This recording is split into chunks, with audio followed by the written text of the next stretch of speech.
Hi friends, എല്ലാവർക്കും പുതിയൊരു വീഡിയോയിലേക്ക് സ്വാഗതം. ഇന്ന് നമുക്ക് നല്ല നെയ്യുള്ള കുറച്ച് പോർക്ക് കിട്ടിയിട്ടുണ്ട്. അപ്പോൾ ഇന്ന് ഞാൻ ഈ പോർക്കും അതിൻ്റെ കൂടെ കായയും കൂടെ ഇട്ടിട്ടുള്ള ഒരു അടിപൊളി റെസിപ്പി ആയിട്ടാണ് വന്നേക്കുന്നത്. അപ്പോൾ ഒട്ടും സമയം കളയാതെ നമുക്ക് തുടങ്ങിയാലോ. ആദ്യം തന്നെ നമുക്ക് പോർക്കൊന്ന് കഴുകി വൃത്തിയാക്കിയിട്ട് അത് ചെറിയ ചെറിയ പീസുകളാക്കി മുറിച്ച് വയ്ക്കാം. അതിനുശേഷം നമുക്ക് ഈ പോർക്കൊന്ന് വേവിച്ചെടുക്കാം. അതിനായിട്ട് ഞാൻ ഈ പോർക്കിൻ്റെ കഷ്ണങ്ങളിലേക്ക് ഉപ്പ്, മഞ്ഞൾപ്പൊടി, മല്ലിപ്പൊടി, മുളക് പൊടി ഇത്രയും ചേർത്ത് കൊടുത്തിട്ടുണ്ട്. ഇനി ഇതിലേക്ക് കുറച്ച് കറിവേപ്പിലയും കൂടെ ചേർത്ത് കൊടുക്കുന്നുണ്ട്. ഇഞ്ചിയും വെളുത്തുള്ളിയൊക്കെ വേണമെന്നുണ്ടെങ്കിൽ പേസ്റ്റ് ആക്കിയിട്ട് അതും കൂടെ വേണമെങ്കിൽ നിങ്ങൾക്ക് ഈ സമയത്ത് ചേർത്ത് കൊടുക്കാം.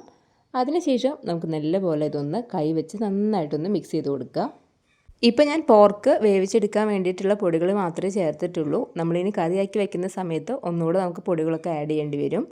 അങ്ങനെ നമ്മുടെ പോർക്ക് നല്ലപോലെ മിക്സ് ചെയ്ത് ഒരു 10 മിനിറ്റോളം നമുക്കിത് അങ്ങനെ തന്നെ വെച്ച് കൊടുക്കാം. അതിനുശേഷം നമുക്കിത് വെള്ളമൊന്നും ഒഴിക്കാതെ തന്നെ കുക്കറിലേക്ക് മാറ്റി കൊടുക്കാം. എത്ര വിസിൽ വേണ്ടി വരുമെന്ന് പറയുന്നില്ല, അത് ഓരോ പോർക്കിൻ്റെയും വേവ് അനുസരിച്ചിരിക്കും. ഞാനിവിടെ ഒരു 4 വിസിലോളം അടിച്ചിട്ടാണ് നമ്മുടെ പോർക്ക് നല്ലപോലെ വേവിച്ചെടുത്തേക്കുന്നത്. പോർക്ക് വെന്ത് വന്നു കഴിഞ്ഞപ്പോഴോ നമ്മൾ ഒട്ടും വെള്ളം ഒഴിക്കാതെ തന്നെ അതിൽ നെയ്യൊക്കെ ഉരുകിയത് ഇത്രയും വെള്ളമായി കിട്ടിയിട്ടുണ്ട്. അപ്പോൾ ഇനി നമുക്ക് ഈ പോർക്ക് വേവിച്ചത് അങ്ങോട്ട് മാറ്റി വെച്ച് കൊടുക്കാം. ഇനി നമുക്ക് ഈ കറിയിലേക്ക് ആവശ്യമുള്ള ബാക്കി ഇൻഗ്രീഡിയൻസ് എന്തൊക്കെയാണെന്ന് നോക്കാം. ആദ്യം തന്നെ ഇതിലേക്കുള്ള ഒരു മസാലപ്പൊടി ഞാൻ തയ്യാറാക്കാനായിട്ട് പോവാണ്. അതിനായിട്ട് ഗ്രാമ്പു, കറുവപ്പട്ട, പെരിഞ്ചീരകം, മുഴുവൻ കുരുമുളക് ഇത്രയും നമ്മൾ നല്ലപോലെ വറുത്ത് പൊടിയാക്കി വെച്ചിട്ടുണ്ട്. ഇനി നമുക്ക് ആവശ്യമുള്ളത് കായ ഇട്ട് വയ്ക്കുന്നതുകൊണ്ട് തന്നെ നല്ല മൂത്തിട്ടുള്ളൊരു നേന്ത്രക്കായ എടുത്തിട്ടുണ്ട്.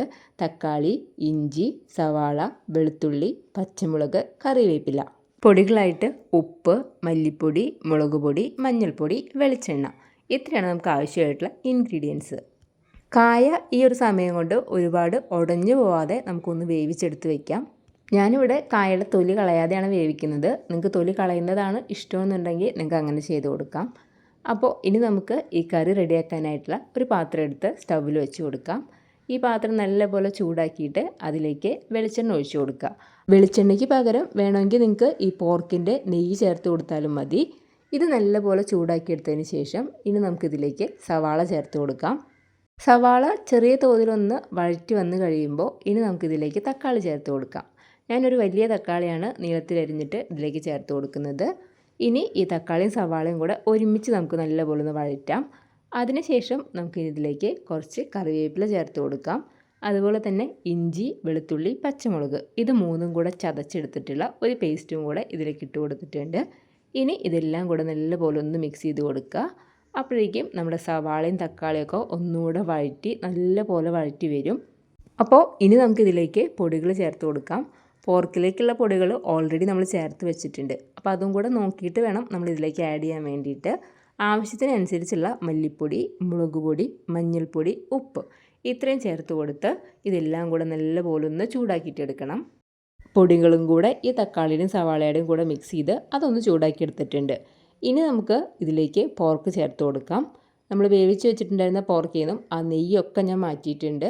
പോർക്കിൻ്റെ കഷ്ണങ്ങൾ മാത്രമായിട്ടാണ് എടുത്ത് വെച്ചേക്കുന്നത്. കുറച്ച് ഗ്രേവി പോലെയൊക്കെ ഇരിക്കണമെന്ന് നിങ്ങൾക്ക് താല്പര്യമുണ്ടെങ്കിൽ നിങ്ങൾക്ക് കുറച്ച് നെയ്യൊക്കെ വേണമെങ്കിൽ ഇതിൻ്റെ കൂടെ അങ്ങോട്ട് ഒഴിച്ചു കൊടുക്കാം. ഞാനിവിടെ നെയ്യൊക്കെ മാറ്റിയതിന് ശേഷമാണ് നമ്മുടെ ഈ പോർക്ക് ഇതിലേക്ക് ഇട്ട് കൊടുക്കുന്നത്. ഇനി ഇതെല്ലാം കൂടെ നല്ലപോലെ നമുക്കൊന്ന് മിക്സ് ചെയ്ത് കൊടുക്കണം.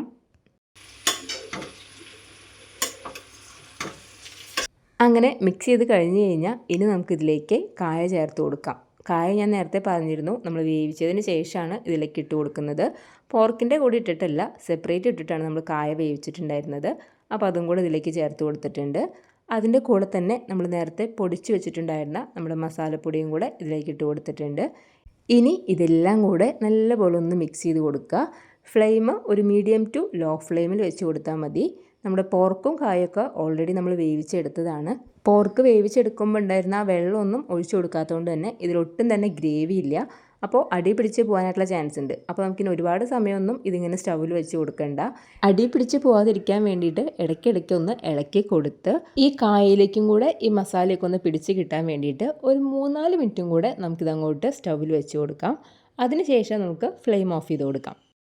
അപ്പോൾ നമ്മുടെ പോർക്കും കായയും കൂടിയിട്ടുള്ള ഒട്ടും ഗ്രേവി ഇല്ലാത്ത ഒരു ഡ്രൈ ആയിട്ടുള്ള കറി ഇവിടെ റെഡി ആയിട്ടുണ്ട്. നല്ല അടിപൊളി ടേസ്റ്റാണ്, നല്ലൊരു കോമ്പിനേഷനുമാണ് ഈ പോർക്കും കായ എന്ന് പറയുന്നത്. അപ്പോൾ എല്ലാവരും ഈ ഒരു റെസിപ്പി ഇതുപോലെ തന്നെ ഒന്ന് ട്രൈ ചെയ്ത് നോക്കുക. എന്നിട്ട് നിങ്ങൾക്ക് ഇഷ്ടപ്പെടുകയാണെന്നുണ്ടെങ്കിൽ നമ്മുടെ വീഡിയോ ലൈക്ക് ചെയ്യാനും ഷെയർ ചെയ്യാനും കമൻറ്റ് ചെയ്യാനും മറക്കല്ലേ. അതുപോലെ തന്നെ ചാനൽ സബ്സ്ക്രൈബ് ചെയ്യാതെ വീഡിയോ കാണുന്നവരുണ്ടെങ്കിൽ ഒന്ന് സബ്സ്ക്രൈബ് ചെയ്ത് സപ്പോർട്ടും കൂടെ ചെയ്തേക്കണേ. അപ്പോൾ നമുക്കിനി പുതിയൊരു റെസിപ്പി ആയിട്ട് അടുത്ത വീഡിയോയിലൂടെ കാണാം. അതുവരേക്കും ബൈ.